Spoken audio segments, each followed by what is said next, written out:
Podcast number 5. Number 5, can you believe it? Yeah? Halfway to 10. Yeah, here we go. Yeah. How you doing, Konrad? Yeah, good, thank you. How are you doing? All right, thank you. It's good to see you. It's really, really good to see you. My name is Dean and Konrad, I'm Konrad van Staden. and this is the As Above, So Below podcast, episode number 5. Congratulations. Yeah, I and think to all so. those people that are following us, Yeah. absolutely.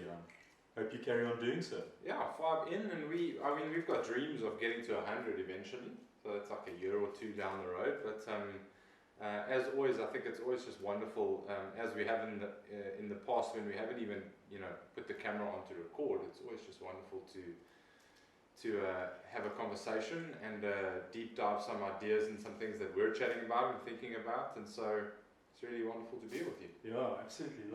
And a special whiskey today, huh? You want to tell them a little bit about it? Well, I think you found yourself in the middle of the Western Cape somewhere. Yeah, well, last weekend I went to a lovely little place in Ladysmith in the Klein Karoo. For those that are not from South Africa, a lovely place to go to. I was on a wine farm, Hillock Wine Farm, a place called Maymarin. Penny and Andy Hillock have a place there. They make their own wine. He's an ex-surgeon right here from Port Elizabeth, where we are now. And they've made their home there, make beautiful wine. And so, not to go on about that, but the whiskey in the area is just as good. Amazing. And Boerplaas whiskey was winner in South Africa, best whiskey in South Africa. I think that was a couple of years ago. Yeah. And here we sit with it. There we go. A single grain 6 years Boerplaas old, whiskey. huh? 6 years old. 6 years old Yeah. whiskey. Amazing. Yeah. Where were we 6 years ago? Where were we 6 years ago? Yeah. Yeah, 2017. At this time, probably I was probably working in PE, had a few tourism gigs. 2017, I think I went back to the Faroe Islands. Wow. I think I did Kenya in 2017. Jeepers, 6 years ago, my goodness. But an incredible whiskey. So, I think a good whiskey, 6-year whiskey, to celebrate the fifth podcast, and to have an idea of the number 4, the quaternity, the perfect number. And the quaternity, of course, is related to, for those that know, to the cross, which is Dean's expertise, Christianity and the cross. And I'll be discussing a little bit of that at the end together with Dean, and then next podcast we'll be going into the quaternity, the cross, Passover, the resurrection, the crucifixion. Looking forward to that. yeah, good things. Yeah, you've spotted some things around Quadratus, the 4 Gospels even, Yes. and some of the stories and the ideas that come out of those 4 separate Gospels. Yeah, so looking forward to it. In the Christian calendar, a couple of weeks, Good Friday, Yeah, and we'll take it from there. it'll be lekker. Yeah, really great, really great. If you found yourself in South Africa, or if you have friends or family in South Africa, you'll know that this week we had was the long weekend, which found ourselves with a Monday and a Tuesday off as well. Yep. And on Tuesday, we celebrated Human Rights Day as a country. And so Konrad and I thought it would be appropriate to just kind of dive into some ideas around human rights. And even in our conversations earlier, amazing how just some of our notes have already lined up a little bit, and we could have a little bit of a giggle about some of those things. The first thing that came to mind for me was, I'll never forget this must have been 1994, 95, 96, 97, that I spent some time at Grey Junior School here in Port Elizabeth, and I'll never forget, we had these little booklets, and we had to talk about rights, but we also had to make sure that we addressed what the responsibility was that was kind of hooked onto or trailered to the right that you were talking about. So we had rights. Everybody has the right to, let's say, for example, a toilet or a bathroom. But I'll never forget, we had to talk about the responsibilities. That meant that, yes, you have the right to the bathroom, but it's your responsibility to clean up after yourself. It's your responsibility to ensure that there's toilet paper for the next person. It's your responsibility to, for all the wives out there who are listening, put the seat down when you're finished. And yes, I've got loads of rights, but there were lots of responsibilities that were hinged to that thing as well. Yeah. Not just hey, I have my own right, hey, I have my rights, like every movie in the world at the moment seems to be That's a saying. wonderful thing, eh? If you think about that, interesting that you bring that up. And maybe we should talk a little bit about what our human rights are and how we see that. But you bring up a very important thing, and I think that we have, and we're all probably gutful in South African political system of hearing that it's all about the rights and the rights, and we certainly gutful of hearing people talk about rights because of a particular reason, I think. Not because I think we're against the idea of enshrining human rights in a legal system. We're not, we like the fact that our children have got human rights and they can stand up and say that this is my right. Yeah.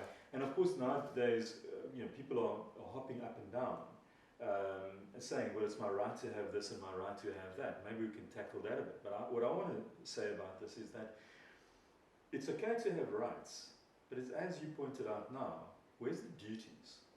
And it's a thing that we don't often speak about, is yes, I have a right, but I also have duties in society.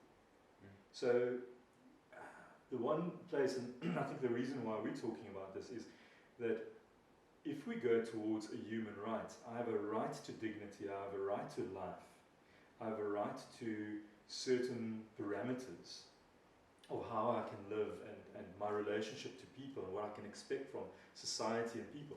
But very importantly, what is the duty that I have towards my society, towards my fellow man, and also towards myself? Yeah.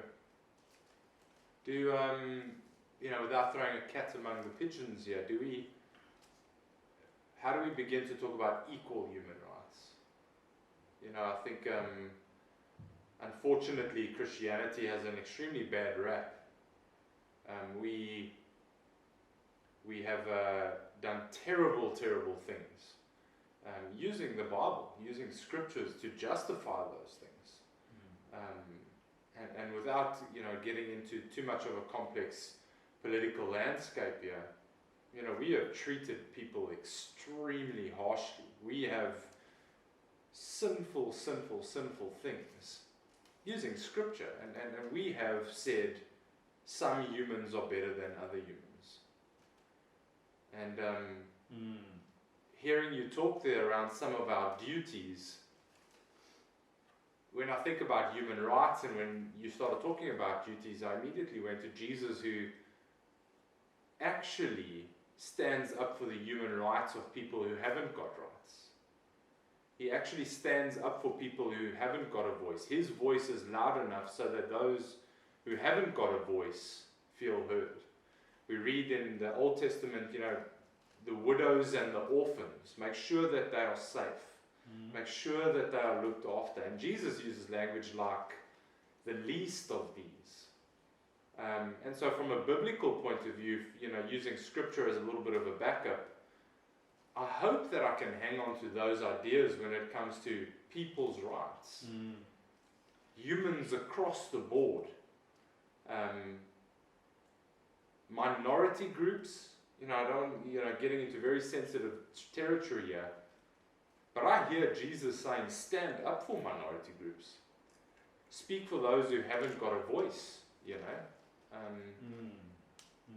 What do you think is our point of departure when it comes to these things? Where is the level kind of playing field here? Well, I think about what people are dealing with in terms of a personal psychology, because we hear these things all the time in terms of politics and legalese, So what does it look like to have ethics? What does it look like to enshrine human rights? Sure. And from a psychological perspective, it's really an inquiry into what it means to be an ethical human being and to have empathy. To have empathy is to truly understand the right of the other. And what I'm trying to get here is that it's something that we feel. It's something that we think about and understand about ourselves, but it's also something which we feel deeply within ourselves and have empathy for another human being. I think what is so important for me when you talk about, it's enshrined even in the scriptures, that you need to be able to look after people, sure, that's a right. But there's a deeper sense of what does it feel like to have empathy, to understand another human being, and to feel the suffering and the pain of another human being. Which, you bring up something there that I think, what is it about us that we want to help other people, have empathy for other people?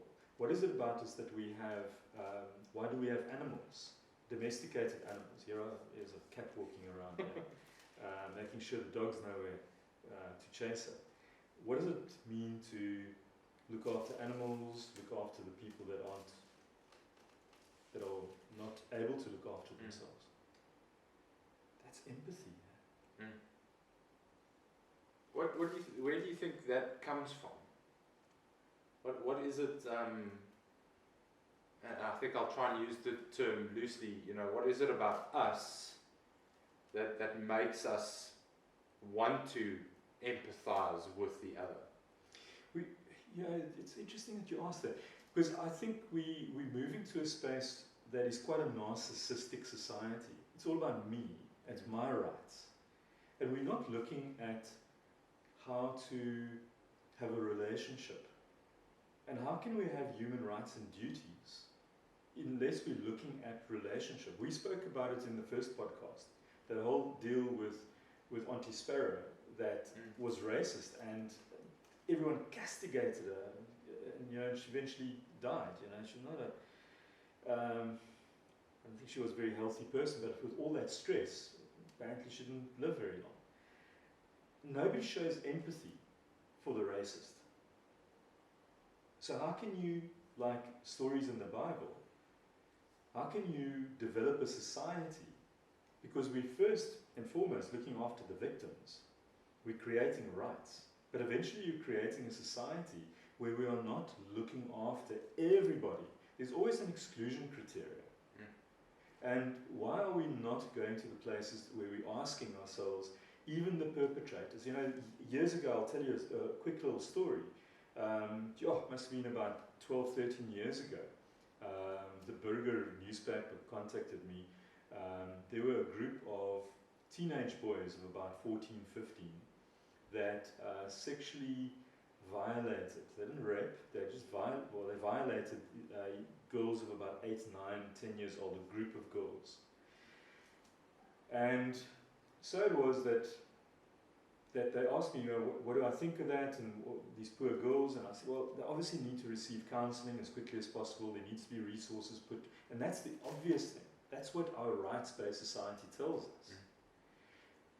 But then I said, there needs to be counseling for these boys as well. Because it's easy. Let's chop them off, throw them in jail, out of society, all of that kind of stuff. But what happens to them when we don't look after their right to a healthy developmental process and the right to change their lives around, the right to have a choice and do things differently? So if we don't do that, and you should have seen when that thing got printed and it hit the internet, how many people had hate mail sent to me. Something to say about that. Incredible. So, Dean, I think it's about both sides. Yeah, we often think that justice, I remember in the schoolyard when you broke a rule or you tricked or you did something that wasn't right necessarily, and then karma happens, and then everyone screams, justice, justice, justice, you got what you deserved. That's what in our minds that's what justice is. And what we've often done is, I think we've done similar things to society, and we've almost hinged the same thing onto this idea within the Christian scriptures. That we have this idea that God is a God of justice. And what does justice mean? What does it mean to get justice? And I think what you're hinting at there is justice isn't getting what you deserve. Justice is getting what you need. And both sides of the coin need to get what they need for there to be a whole inclusive society. We're not talking about whether they did was right, or we're not talking like, I think that is obvious. It is your wrong, responsibility. it is evil, all of that stuff. But there has to be some kind of, what do these boys really need? You know, immediately empathy kicks in for me and goes, where are these kids' dads? Where are their parents? You know, can we, all of a sudden there's a story behind what's going on with who these boys are. If that was my son, hey man, you see, now I'm invested. How do we get these boys what they need? And if you look at our world, there's way too much stone throwing, you better get what you deserve. He'll get what he deserves, thinking. Rather than, jeepers man, what do these kids need? So I mean, isn't that the thing that needs to come in there? Is that, yeah, they need to take responsibility. We're not saying laissez-faire, no responsibility. Because very often that is where people also go with human rights, isn't it? That I have a right, so I become myopic. I don't see the rights of the other person or my duties to the other person. Our duty in society is to create wholeness in society. Yes, there needs to be responsibility, but there needs to be an understanding that we also have a duty towards the mending of people. Otherwise, you and I wouldn't be in business. That's the bottom line. And surely there needs to be a process within our society that we start to look at that more, that our right is not a right that is myopic. It has to always include the other in love, in empathy, That's it. in inclusion. Reminded of the story, you know, Jesus is hanging on the cross, and we'll get to Easter a little bit later. And for those of you who know the story, Jesus is hanging on the cross, and we have this imagery that Jesus is in the middle, and there are two sinners either side of him. And the one that comes clean and says, "I'm sorry, man. What can I do to, I'm sorry." And Jesus says, "Even you tonight, you will be with me in paradise." You know, there is even this moment where Jesus has with this other guy who's hanging on the cross, and as Jesus says his final words, he says to Father, "Forgive them, for they don't know what they're doing." It's, you know, even in his last moments, he's like, how do I include more people? How do I make sure that everybody that everybody is in? So is that actually saying that the responsibility that we take for our actions and the healing, so the empathy that we have from the people around us, goes hand in hand? If we have somebody that's wronged us, then yes, they need to take responsibility. But then we also need to have empathy for what is. I think in psychotherapy, that's what we do. We have empathy and we're trying to understand the background of the person in order not to absolve them of responsibility, but in order for them to take responsibility for what is in their control, but to also release them out of the perpetual cycle that they will continue to, in your words, I would say, to carry on sinning. Do you think empathy then precedes kindness, forgiveness? Empathy is about, for me, feeling yourself as a human being. As a part of yourself, you're able to experience yourself as you feel yourself to be in somebody else. It's the ability to feel somebody else inside of you. It's the ability to have and to understand that relationship. And I think that kind of thing actually comes from Winnicott, that described the idea of reciprocity between mother and child, mother and baby. And he famously said, and Freud started with the idea that there's only one person Winnicott said, there is no thing as a mother and a child. There is only one.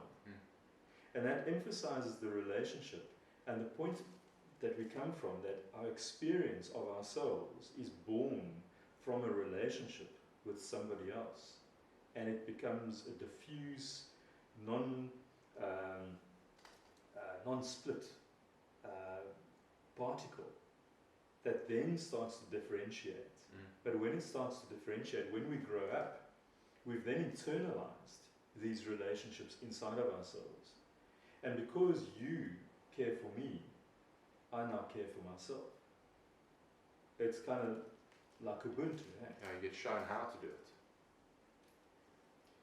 it. It's almost like Freud said, it's an amoeba-like process.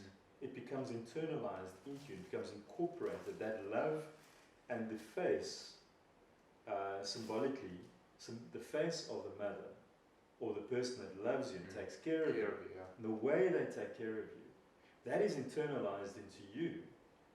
So you see how people take care of themselves says a lot about how they were treated and the relationships and also the trauma that they went through. What does that say to a society that doesn't have parents that are raising them? Yeah, I think that's a highly traumatized, disconnected, and we would call it a very schizoid society that becomes so traumatized by the aloneness and the lack of developmental growth. It's almost a sense of humanity that becomes disconnected, you know. And I mean, there is no one that's without parents. We all have some form of a relationship to a nurturing other. We know that if a baby, for instance, is left in a cot and not picked up, I can't remember exactly how many months it is, but if a child is left in a cot and not physically handled, that child will die, physically die. So you can imagine what happens to the soul, the psyche, that isn't nurtured. Yeah. So what are we saying? You know, I hear Jesus' words, love your neighbor as you love yourself. Yeah. And I wonder, you know, I think we're living in a world that is all about, like you've said, human rights. It's my right to do certain things. It's my right to have certain things. It's my right to be able to say or do certain things. We have loads and loads of people who are on that bandwagon, and I think we are missing, and maybe can probably count on one or two hands, the amount of people that are doing Mother Teresa, you know, the King, guys who were Gandhi, Dalai Lama, Tutu, you know, off the top of my head, guys who were willing to stand up and say, no. It is the rights of all of us. We're all in this thing. Oh. And it is, I think, in the process of me willing to put down the things, the swords that I feel I need to carry around in society, mine, you know, when I lay down those things for the betterment, well-being, love of the other, and that's when I see Jesus. And then it's not about my human rights. It's got nothing to do with that. It's interesting what you say there, because I think about the people that you've just mentioned, and that each and every one of them has gone through a suffering for the sake of human rights, of the other, of people developing and the plight for deep empathy for the other. And I guess if we get to that place, then human rights is no longer an issue. It just is. It just is. Yeah. Do you think, I'm going to use this as the universal I, or we, want to step into those places because we have suffered those things, that we don't want others to suffer them? I think you're hitting on something there. I wonder sometimes if suffering It is something that we need. We cannot know what a utopia looks like, because to be human is to suffer. And to suffer grows us and develops us. We have to suffer in order to become fully human. And I sometimes wonder, I worry about a lot of the human rights-based societies that's completely politically rights-based. I worry about them. Firstly, the fact of duties and that. But I worry about it because people don't get to that place where they can truly allow themselves to suffer. You know, human rights is not a panacea against living life.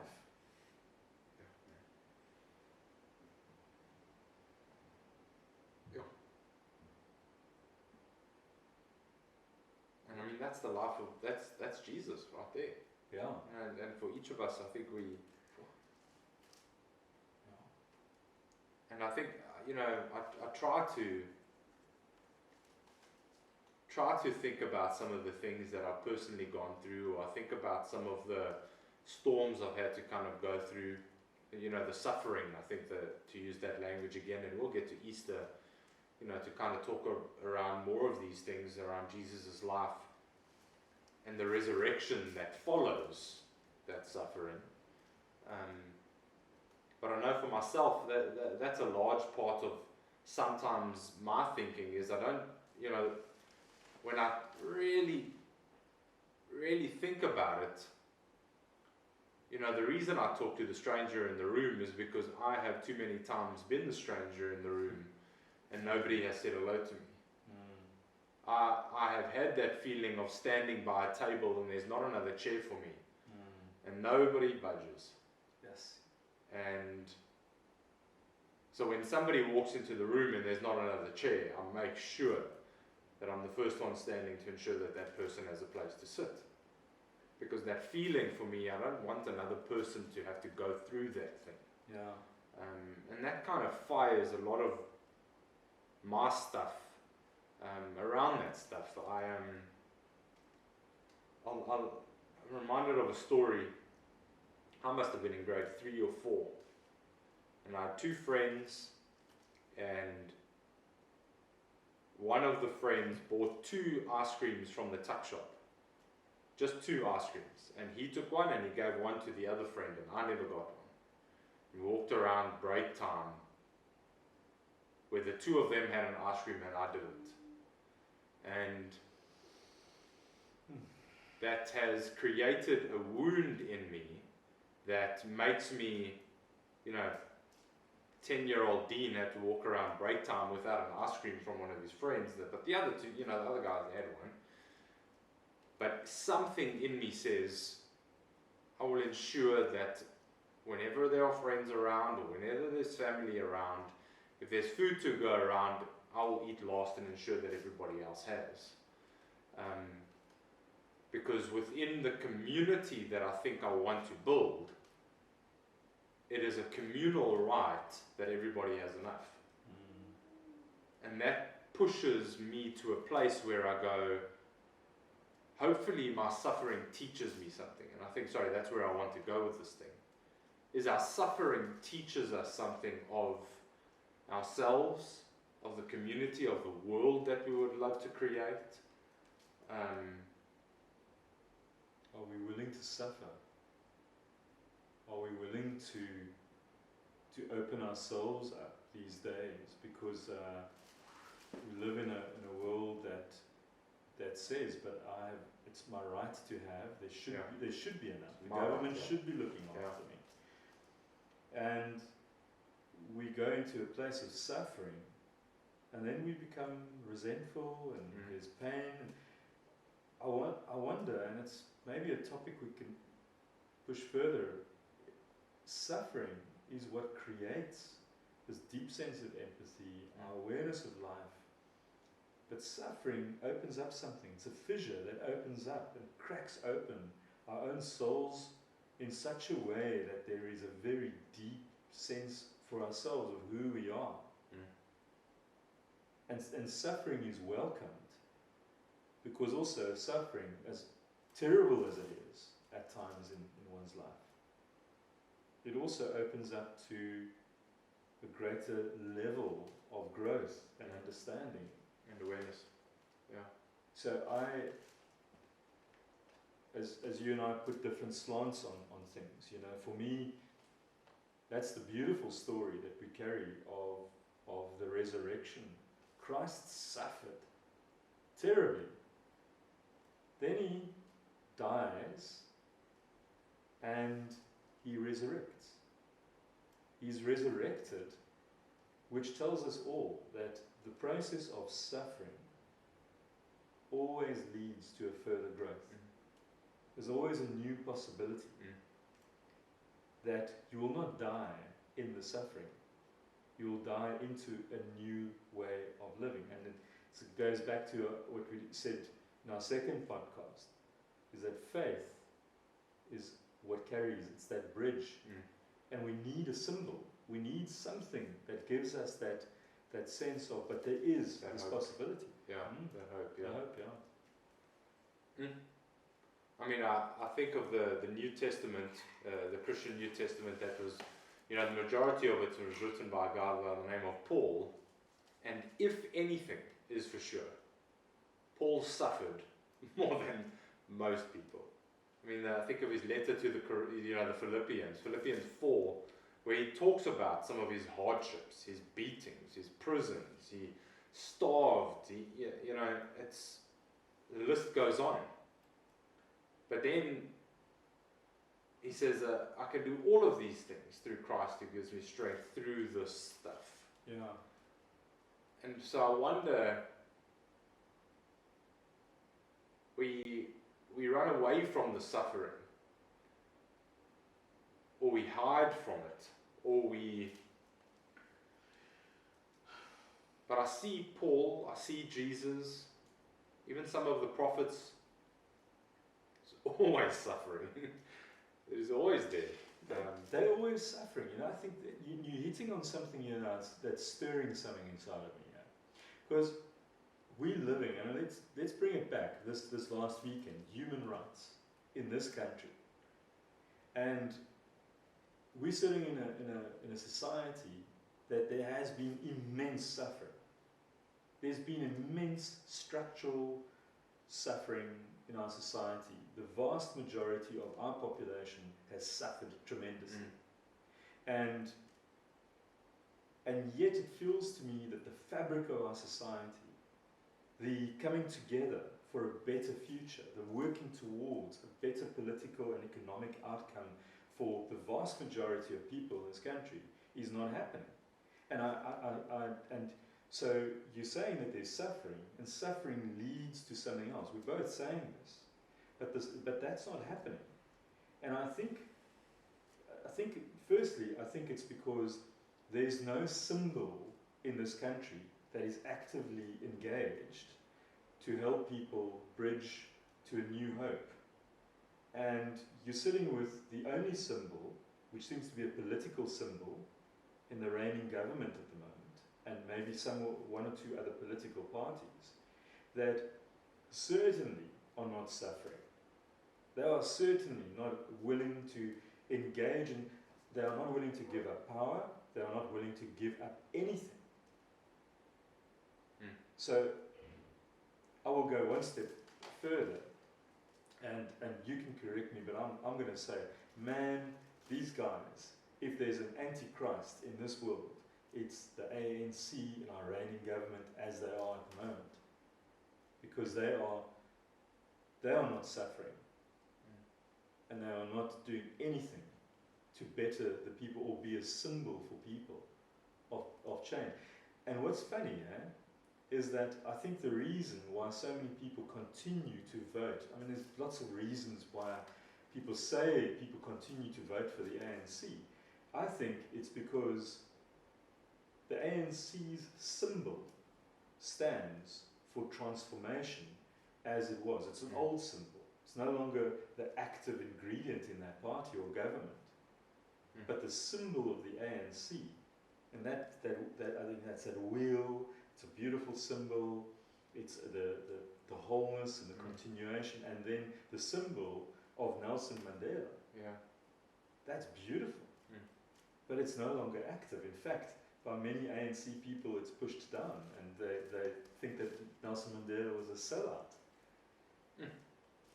To go back to where we were a while ago, is that because there's just no empathy? Is it just, you know, the peak of narcissism? This idea of, well, I'm going to look after me and mine. Well, it doesn't really matter about what anyone else wants or needs or. Well, I'll go back to it. I think human rights as enshrined in South Africa and used in South Africa is not a panacea against real living. And I think we're living with absolute power corrupts absolutely, and it doesn't corrupt society only, and the corruption that we see in the news, but it corrupts the soul. And I think if there's one thing that you and I, and we spoke about it before starting the podcast series, is that our hope is to be one voice in the wilderness that brings these things to attention and stirs conversation among people and inside of people. You're more the person that works with the collective, and how the way you've worked in churches and social media. You touched social media, and you work with a collective. I work with an individual transformation, and the combination of the two has to come together in order to transform it. Yeah. So we all have rights And duties. and duties. Yeah, let's. I think that's a wrap. Yeah. I think you closed that off beautifully at the end there. The idea of living our lives can't just be, our rights can't just be an armor to protect us from really living our lives. And hopefully we'll look at the other, hopefully we'll look at our neighbor a little bit differently. Maybe when, you know, Jesus' words can echo in the back of our minds, love your neighbor as you love yourself. What is the other person going through? What are the others going through? What is the community next door going through?